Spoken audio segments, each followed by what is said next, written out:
The moment Julia walked out our front door with her Louis Vuitton suitcases, she was smiling like she just won the lottery. I stood at the kitchen window, watching her load up her BMW, and I didn't flinch. I calculated. "This is what's best for both of us, Nick," she'd said 20 minutes earlier, her voice dripping with that fake sincerity she used on her fitness influencer videos. "We've grown apart. Grown apart. Right. Like she grew apart from our joint savings account when she started buying designer workout gear for her new training sessions with Blake Jensen. I'm Nick Tarrant, 39 years old, and I design smart home systems for wealthy suburbanites here in Lincoln, Nebraska. People think I'm the nice guy, the former boxer who hung up his gloves to build a respectable business, married the pretty fitness girl, lives in the perfect house with the perfect lawn. What they don't realize is that being underestimated has always been my greatest advantage. Julia thought I was clueless about her affair with Blake. She thought I didn't notice her sneaking around, taking those late-night phone calls in the garage, or coming home from the gym with that particular glow that had nothing to do with cardio. She was wrong. I've been planning this for weeks. The whole thing started unraveling a month ago when I installed a new security system in our house, top of the line, with cameras in every room except the bathrooms. Julia insisted on it after the Hendersons got robbed 3 streets over. "We need to protect our investment," she'd said, gesturing around our marble-countered kitchen. Our investment. That was rich, considering she hadn't contributed a dime to the mortgage in 2 years. The first red flag came when I was testing the audio feeds and heard her giggling in our bedroom at 2 in the afternoon. I was supposedly at work, but I'd come home early to grab some equipment. Through the monitor, I watched her posing in front of our full-length mirror, taking selfies in her sports bra. "Blake's going to love this," she whispered to herself, adjusting her pose. Blake Jensen, owner of Elite Fitness, former MMA fighter, and the kind of guy who wore tank tops to parent-teacher conferences. He was married to Linda, a sweet kindergarten teacher who baked cookies for every school fundraiser. Julia and I had double-dated with them exactly once, and I'd spent the entire evening listening to Blake brag about his gym's revenue while Julia hung on his every word. I should have seen it coming. Over the next few weeks, I collected evidence like a prosecutor building a case.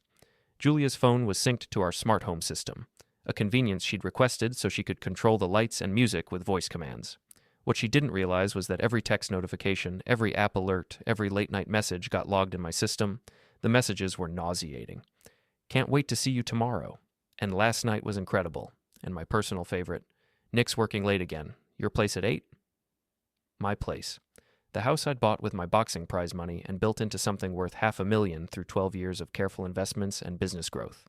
The house where Julia was planning her exit strategy while I paid for her protein shakes and yoga classes. But here's what Julia didn't understand about me. I might have been a nice guy, but I was also a boxer. And in boxing, you don't just react to punches. You set them up, you create openings, you wait for your opponent to drop their guard, and then you strike with everything you've got. 3 days ago, I'd found the final piece of evidence I needed. Julia had left her iPad on the kitchen counter, and when I glanced at it, I saw a folder labeled New Life. Inside were screenshots of apartment listings, bank statements showing a secret account she'd been building, and, the real prize, a series of photos from what looked like a romantic getaway.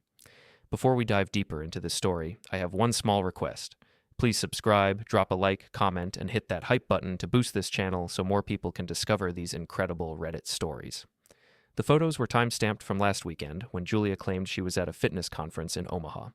Instead, she and Blake had spent 2 days at the Cornhusker Hotel, documenting their affair like teenagers. There was Blake flexing by the pool, Julia in a bikini I'd never seen before, and the two of them in what was clearly a hotel room, looking very comfortable together.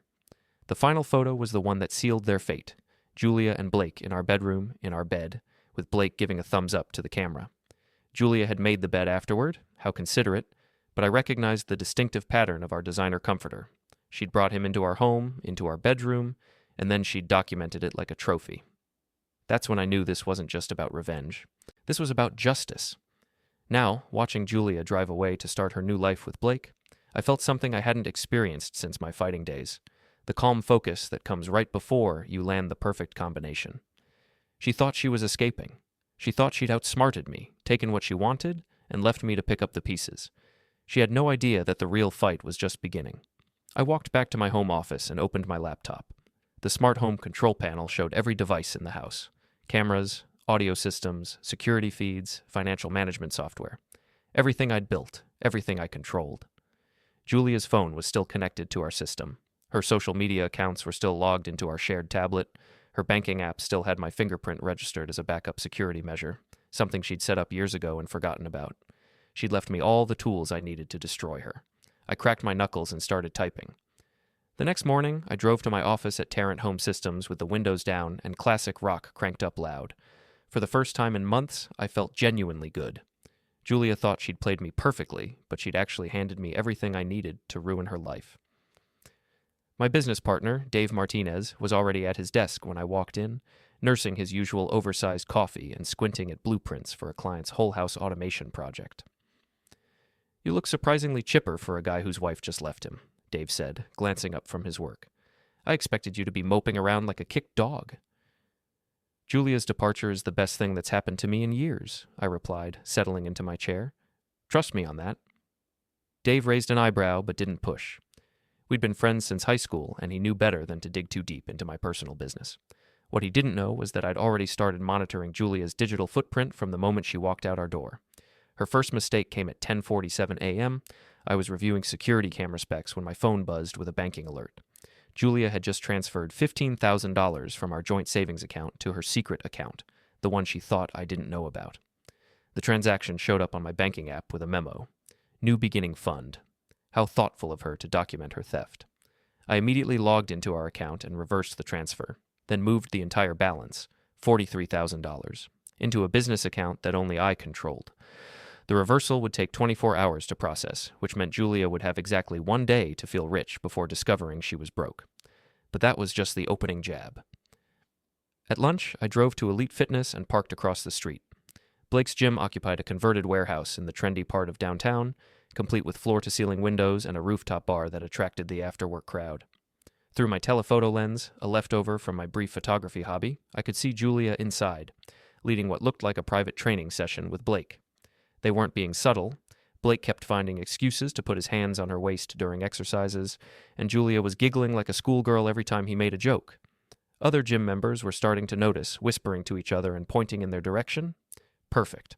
Nothing spreads faster in a small city than gossip about beautiful people behaving badly. I waited until they finished their session and headed up to the rooftop bar. Blake's Tesla was parked in the VIP spot right out front, because of course it was. I positioned myself in the coffee shop next door and watched them through the bar's glass walls, laughing and toasting with champagne flutes. Julia's phone was still connected to our home system, which meant I could access her microphone remotely. It was a feature I'd installed for voice-controlled home automation, but it worked just as well for surveillance. Through her phone's microphone, I could hear their conversation clearly. "This is perfect, Blake," Julia was saying, her voice slightly slurred from the champagne. "Nick was so boring, so predictable. All he cared about was his stupid gadgets and his business." "You deserve better, babe," Blake replied. "A woman like you shouldn't be stuck with some washed-up boxer who plays with computers all day." "The best part is, he has no idea what hit him," Julia continued. "By the time he figures out what's happening, I'll have taken half of everything and moved in with you. He's too nice to fight back." Too nice to fight back. I almost laughed out loud. "Speaking of moving in," Blake said, "Linda's going to be out of town this weekend visiting her sister. Why don't you bring some of your stuff over? We can start making it official." "I love it when you talk like that," Julia purred. "That makes me want to skip dinner and go straight to your place." That's when I made my move. Blake's gym used a state-of-the-art sound system that I'd actually helped install 6 months earlier, a favor to a mutual friend who owed me money. The system was controlled by a tablet behind the bar, but it also had remote access capabilities for troubleshooting. I pulled out my laptop and hacked into the gym's audio system. It took about 30 seconds to override their evening playlist. Suddenly, Julia's voice came booming through the gym speakers. Nick was so boring, so predictable. All he cared about was his stupid gadgets and his business. Then Blake's voice.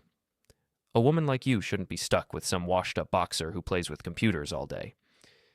The entire gym went silent. Everyone stopped their workouts and looked around, trying to figure out where the voices were coming from. On the rooftop bar, I could see Julia and Blake frantically looking at each other, their faces pale with shock. But I wasn't done. "The best part is, he has no idea what hit him," Julia's voice continued through the speakers. "By the time he figures out what's happening, I'll have taken half of everything and moved in with you." Now people were pulling out their phones, recording the audio. Blake was gesturing frantically to his staff, but they couldn't figure out how to stop the playback. "I love it when you talk like that," Julia's recorded voice echoed through the gym. "Makes me want to skip dinner and go straight to your place." The gym erupted in whispers and laughter. I could see Blake's members pointing up at the rooftop bar, where Julia and Blake were now standing frozen like deer in headlights. I closed my laptop and walked calmly back to my truck, leaving them to deal with the fallout. By 5 o'clock, the story was all over social media. Someone had posted a video of the audio playing through the gym speakers, and it was getting shared faster than I could count. The comments were brutal. Isn't that Blake Jensen's voice? And Julia Tarrant? Poor Nick. He seems like such a nice guy. Blake's wife needs to see this. Julia's fitness page is such a joke now. But the real victory came at 6:23 p.m. when my banking app sent me another alert.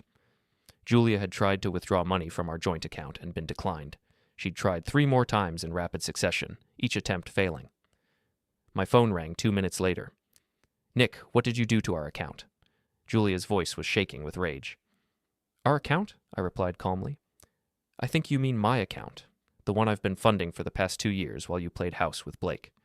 You can't just steal our money. I didn't steal anything, Julia. I protected my assets from someone who was planning to rob me blind. Nice memo on that transfer, by the way. New beginning fund. Very poetic. There was a long pause. How did I know about your secret account? How did I know about your hotel weekend with Blake? How did I know you were planning to take half of everything I've worked for? I let the questions hang in the air. I'm not as stupid as you thought, sweetheart.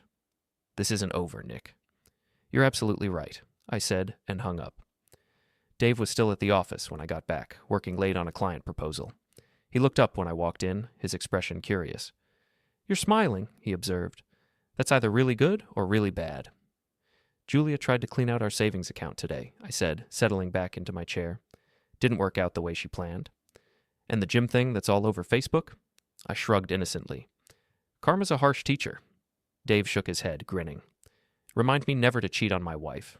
You're scarier than I thought. I haven't even gotten started yet. The next morning brought an unexpected visitor. I was in my kitchen, enjoying coffee and scrolling through the social media carnage from Julia's gym humiliation, when someone knocked on my front door. Erica Walsh stood on my porch, looking nervous and clutching a laptop bag. Julia's younger sister had always been the smarter of the two, a tech consultant who worked for various companies around the city, helping them upgrade their computer systems. She was also the one person in Julia's family I'd actually liked. Nick, we need to talk, she said, glancing around as if she expected paparazzi to jump out of the bushes. Come on in, I said, stepping aside. Coffee? I'll need something stronger after this conversation. That should have been my first warning. We settled in my living room, where Erica pulled out her laptop and set it on the coffee table. She looked uncomfortable, fidgeting with her sleeves and avoiding eye contact. I saw what happened at Blake's gym yesterday, she began.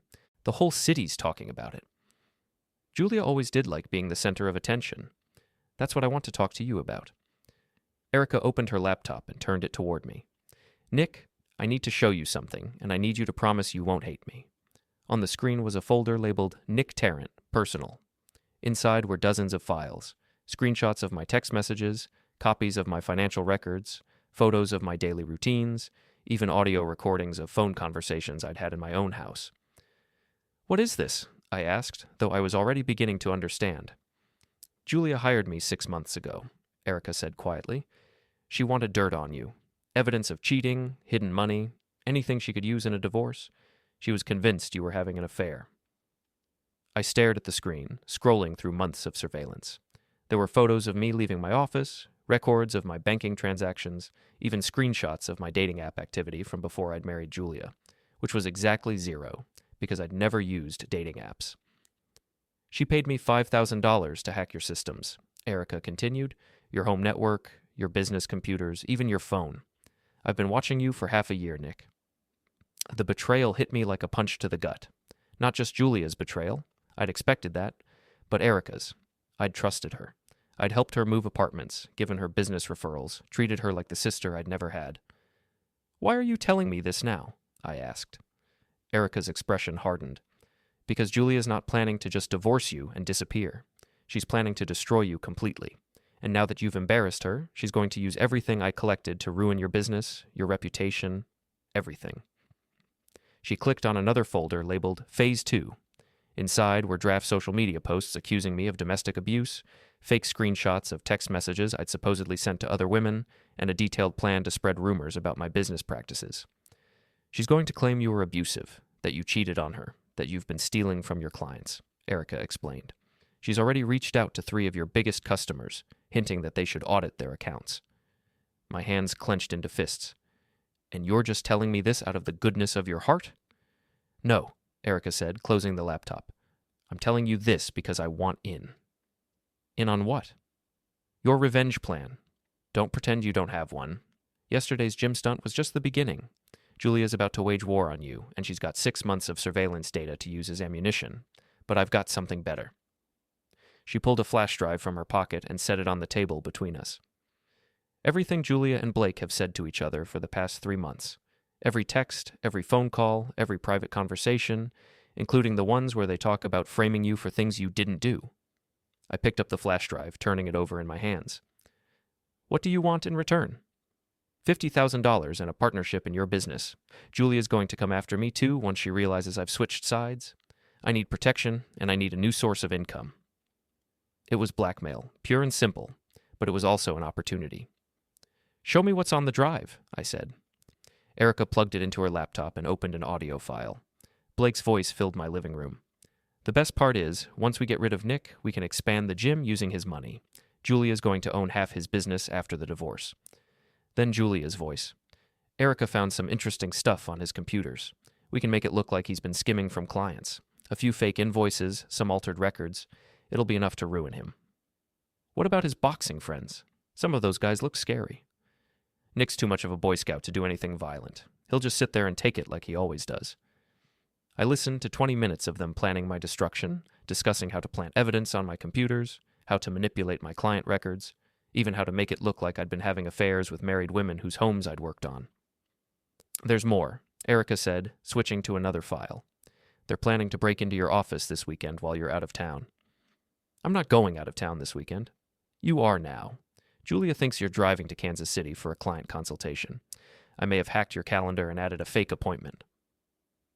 I had to admire the thoroughness of their plan, even as it made me furious. They'd been preparing to destroy me for months, using my own sister-in-law as their inside agent. All right, I said finally. You've got a deal, but I have conditions. Name them. First, you help me turn their plan against them. Second, you document everything, every conversation, every meeting, every dirty trick they try to pull. And third, when this is over, Julia and Blake don't just lose. They lose everything. Erica smiled for the first time since she'd arrived. I was hoping you'd say that. We spent the next 3 hours planning our counteroffensive. If Julia wanted to play dirty, I'd show her what dirty really looked like. And this time, I wouldn't be fighting alone. By Friday afternoon, our trap was set. Julia and Blake thought I was driving to Kansas City for the weekend, leaving my office vulnerable to their planned break-in.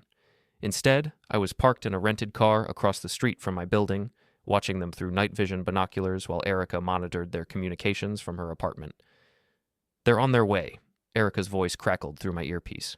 Julia just texted Blake. Coast is clear, Nick's 3 hours away. I smiled in the darkness. Julia had no idea that I'd canceled the fake Kansas City appointment and spent the day installing additional security cameras around my office. Every angle was covered, every entrance monitored. When they broke in, I'd have them on video committing multiple felonies. But that was just the appetizer. Blake's Tesla pulled into the parking lot at 11:47 p.m., followed by Julia in her BMW. They dressed in dark clothes like amateur cat burglars, which would have been funny if it weren't so pathetic. Blake carried a laptop bag while Julia had a backpack full of what I assumed were the fake documents they planned to plant on my computers. They used Julia's key to enter through the front door, a key I'd been planning to change but decided to leave functional for exactly this purpose. Once they were inside, I activated the building's security system remotely, locking all exits and triggering silent alarms that would bring the police in exactly 15 minutes. Plenty of time for them to incriminate themselves. Through my office cameras, I watched Blake fumble with my computer while Julia rifled through my filing cabinets. They were planting fake invoices, altered contracts, and fabricated evidence of financial impropriety. Everything they needed to destroy my business reputation. This is too easy, Blake said, copying files onto a flash drive. Nick's going to be finished by Monday. He should have just let me go quietly, Julia replied, inserting fake documents into my client files. Now he's going to lose everything. I was recording every word, every action, every piece of evidence they planted. When the police arrived, they'd find Blake and Julia red-handed, surrounded by proof of their conspiracy to frame me. But I still had one more surprise for them. At exactly midnight, I activated the building's smart lighting system. Every light in the office blazed to life, and Julia's own voice began playing through the speakers. Not the gym conversation from earlier, but something much more damaging. It was a recording from 3 days ago, when Julia had called her mother to brag about her plan. "Mom, by the time I'm done with Nick, he'll be lucky to afford a studio apartment. I'm going to take everything. The house, the business, his reputation. Blake and I will be set for life." Blake and Julia froze as her recorded voice filled the office, admitting to fraud, conspiracy, and planned theft. But I wasn't finished. The next recording was Blake talking to his business partner about expanding the gym. "Once Julia cleans out her husband, we'll have enough capital to open 3 new locations. The guy's been building our nest egg for years and doesn't even know it." Police sirens were getting closer, but Blake and Julia were too panicked to notice. They were scrambling to collect their planted evidence, trying to undo what they'd just spent an hour setting up. "How is this happening?" Julia screamed, shoving fake documents back into her bag. "It's a trap," Blake said, yanking his flash drive out of my computer. "Nick knew we were coming." They ran for the exit and found it locked. Blake threw his shoulder against the door while Julia frantically tried her key, but the electronic locks were engaged. They were trapped like rats in a cage. The police arrived at 12:14 a.m. and found Blake and Julia surrounded by evidence of their crimes, with everything recorded on multiple cameras. I met the officers in the parking lot, playing the concerned business owner who'd received an alarm notification. "Thank goodness you caught them," I told Detective Morrison, a woman I'd known since high school. "I can't believe Julia would do something like this." "We'll need you to come down to the station tomorrow to give a statement," she replied, watching as Blake and Julia were loaded into separate patrol cars. "Looks like they were trying to plant false evidence in your files." "That's terrible," I said, shaking my head sadly. "I guess the divorce is going to be more complicated than I thought." By Saturday morning, the story was all over local news. Fitness influencer and gym owner arrested in corporate espionage case. The video of their break-in had somehow found its way to social media. I had no idea how that happened, and Julia's followers were abandoning her in droves. But the real damage came when I released the recordings of their conversations.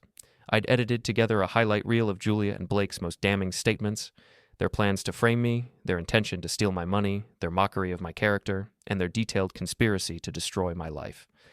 I posted it on every platform Julia used for her influencer career with the caption, "The real Julia Tarrant," in her own words. The response was immediate and brutal. Julia's sponsors dropped her within hours. Her fitness partnerships were canceled. Her social media accounts were flooded with comments calling her a fraud, a thief, and worse. Blake's gym faced a similar backlash. His members were canceling memberships, his corporate clients were pulling their contracts, and his wife Linda had filed for divorce after seeing the recordings of his affair. But the most satisfying moment came Sunday evening, when Julia called me from jail. "You destroyed my life," she said, her voice hoarse from crying. "No, Julia, you destroyed your own life. I just made sure everyone could see who you really are. I'll never forgive you for this." "Good," I replied, "because I'm not done yet." The preliminary hearing was scheduled for Tuesday, and I had every intention of making sure Julia and Blake faced the maximum penalties for their crimes. But more than that, I wanted everyone in our social circle to understand exactly what kind of people they were. Julia thought she could play games with my life, steal my money, and destroy my reputation. She'd forgotten that I wasn't just a nice guy with a successful business, I was a fighter, and I always finished what I started. The week following Julia and Blake's arrest, I discovered just how deep their conspiracy had gone. With Erica's help, I uncovered a network of lies that stretched back months, involving not just my wife and her lover, but several of their mutual friends who'd been helping spread rumors about me throughout our social circle. "Look at this," Erica said, showing me her laptop screen Tuesday morning. We were sitting in my kitchen, going through the digital evidence she'd collected. "Julia's been coordinating with Paige Morrison and Lacey Chen for weeks, planning to destroy your reputation even before the divorce papers were filed." The messages were damning. Paige, a real estate agent who'd always seemed friendly at neighborhood gatherings, had been spreading rumors that I was having financial troubles. Lacey, who ran a popular mom blog, had been hinting on social media that I was controlling and emotionally unavailable. "They've been poisoning the well," I said, reading through months of coordinated character assassination, making sure that when Julia filed for divorce, everyone would already believe I was the bad guy. "It gets worse," Erica said, clicking on another folder. "They were planning to claim you'd been physically abusive. Julia had Paige take photos of makeup bruises on her arms, and Lacey was going to testify that she'd seen you grab Julia aggressively at a party. The fake photos were professionally done, subtle enough to look real, dramatic enough to be convincing. If their plan had worked, I would have faced not just divorce proceedings, but potential criminal charges. They really thought they had me cornered, I said. The problem is, they still might, Erica replied. Julia made bail yesterday, and she's already reaching out to her network. She's claiming you framed her, that the break-in was a setup, that you're the real villain in all this. I wasn't surprised. Julia had always been good at playing the victim when her schemes fell apart. But this time, I was ready for her. Show me everything, I said. Every message, every plan, every lie they've told. It's time to finish this. We spent the morning documenting Julia's entire conspiracy network. Besides Paige and Lacey, there was Trevor Walsh, Blake's business partner, who'd been helping launder money from the gym to fund Blake and Julia's lifestyle. There was also Marcus Thompson, a photographer who'd been taking intimate photos of Julia and Blake for months, building what they called their love story portfolio. Each of them had played a role in the plan to destroy me, and each of them was about to face the consequences. I started with Trevor. Blake's business partner had been skimming money from Elite Fitness to pay for Blake and Julia's hotel rooms, expensive dinners, and weekend getaways. Using the financial records Erica had collected, I compiled a detailed report showing exactly how much Trevor had stolen and where the money had gone. I sent the report anonymously to the gym's other investors, along with copies of text messages where Trevor bragged about creative accounting and keeping Blake's affair fund topped off. Trevor was fired by Wednesday afternoon and faced embezzlement charges by Thursday morning. Paige Morrison was next. The real estate agent had been using her professional contacts to spread rumors about my business, claiming I was unreliable and financially unstable. She'd cost me at least 3 major contracts with her whisper campaign. I created a comprehensive dossier of Paige's defamatory statements, complete with timestamps and screenshots, then sent it to her real estate broker along with a formal complaint to the state licensing board. Within 48 hours, Paige was suspended pending investigation, and several of her clients had switched to other agents. Lacey Chen's mom blog had been subtly attacking my character for months, with posts about recognizing the signs of an abusive husband and how to help a friend escape a controlling marriage. She'd never mentioned me by name, but anyone in our social circle knew exactly who she was talking about. I responded by creating my own social media campaign. Using the audio recordings of Julia and Blake's conversations, I produced a podcast called The Real Story, where I methodically exposed every lie Lacey had spread and every rumor Paige had started. The podcast went viral locally. Within a week, I had thousands of downloads and dozens of supporters sharing their own stories of being targeted by Julia's group. Lacey's blog lost most of its sponsors, and she was forced to issue a public apology. But Julia herself remained the primary target. On Friday morning, she showed up at my office unannounced, looking haggard and desperate. Her usual perfect makeup was smudged, her designer clothes were wrinkled, and her famous confidence had evaporated completely. "Nick, please," she said, standing in my doorway like a lost child. "We need to talk." "I have nothing to say to you, Julia." "I know you're angry, but this has gone too far. My sponsors have dropped me, my friends won't return my calls, and Blake won't even see me. You've ruined everything." "I didn't ruin anything," I replied, not looking up from my computer. "I just stopped letting you ruin me." "What do you want? Money? I'll pay back what I took. An apology? I'm sorry, okay? I made a mistake." Now I looked at her. Julia was crying, real tears, not the crocodile tears she used to manipulate people. For a moment, I almost felt sorry for her. Almost. "You didn't make a mistake, Julia. You made a choice.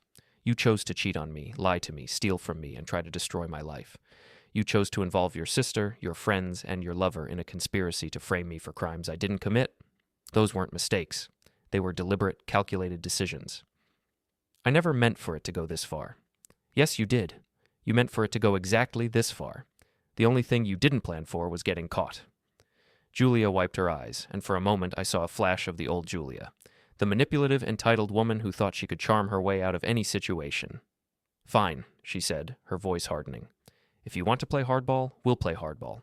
I still have friends in this city, Nick. I still have resources. This isn't over." "You're absolutely right," I said, standing up from my desk. "It's not over, because tomorrow morning I'm releasing the rest of the recordings." Julia's face went pale. "What recordings?" "The ones where you and Blake discuss planting illegal substances in my house to frame me for possession. The ones where you plan to claim I threatened you with a weapon I don't own. The ones where you laugh about destroying not just me, but my elderly mother's reputation, too." I walked around my desk and stood close enough to see the fear in her eyes. You wanted to play games with my life, Julia. You wanted to see how much damage you could do to someone who loved you. Well, congratulations. You're about to find out what real damage looks like. She left without another word, and I never saw her again. The final recordings were released Saturday morning, and they finished what the earlier revelations had started. Julia's remaining social media accounts were deleted, her fitness certification was revoked, and she was forced to move back in with her parents in another state. Blake's gym closed permanently. His marriage was over, and he faced multiple criminal charges related to the conspiracy. By Sunday evening, my phone was ringing with calls from former clients who wanted to apologize for believing the rumors about me. My business was busier than ever, and my reputation in the community was stronger than it had been before Julia's betrayal. I was sitting on my back porch, enjoying a beer and watching the sunset, when Erica called. "It's finished," she said. "Julia's leaving town tomorrow. Her parents are driving up to get her." "Good," I replied. "She'll be happier somewhere else." "Do you really believe that?" I thought about it for a moment. "No, but that's not my problem anymore." Julia had taught me an important lesson about trust, loyalty, and the price of underestimating people. She'd also taught me that sometimes the nice guy doesn't have to finish last. Sometimes the nice guy just has to stop being nice. The house was quiet that night, really quiet, for the first time in months. No more whispered phone calls, no more lies, no more walking on eggshells around someone who was planning my destruction. I poured myself another beer and raised it in a toast to the empty house. "The house always wins," I said out loud, and meant every word.